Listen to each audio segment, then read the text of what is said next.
So now once we have got the point about loops, let's talk about this jumping statement called as break and continue.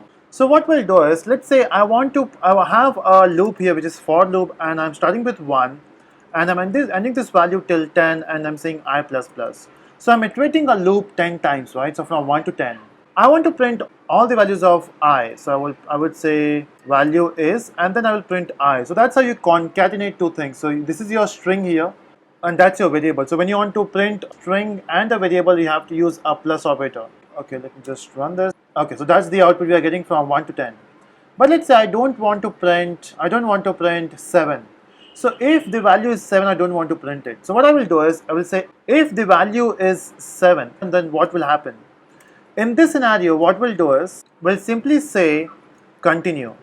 Now what it will do is, when you say continue, it will first check, okay, the value of I is 1, I is not equal to 7, it will print it.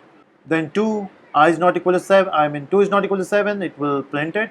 But as soon as your I becomes 7, it says continue. Now what continue will do is, it will skip the remaining statements in the block. So it will skip the remaining statement in the block from here to here, it will not execute any statement, and then it will directly jump to the next iteration, which is 8. So continue will skip that one iteration there. And you can see if I run this code, we are getting all the numbers from 1 to 10 except 7.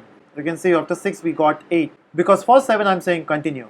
Right, so that's the importance of continue. So if you want to skip the for loop, if you want to skip the iteration, we can use continue statement. That's what is jumping, it is called jumping statement. If you want to change the condition, let's say I don't want to print all the codes, I just want to print the numbers which are less than 5. So I want to print from 1 to 5, not 6, 7, 8, 9, 10. So in that scenario, I will say if my I value is greater than 5, in that scenario, just break it. So break means it will directly break the for loop, it will directly go out. So break will break the loop, it will go out. If you can see, if I run this code, we got only 1 to 5. So difference between continue and break is, in continue, it will skip the current iteration, that's it.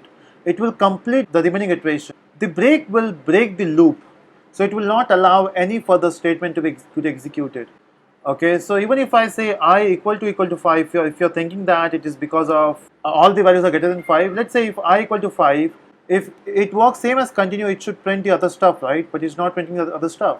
It is breaking the loop from this block. So yeah, that's how you use break and continue in Java. So that's it from this video.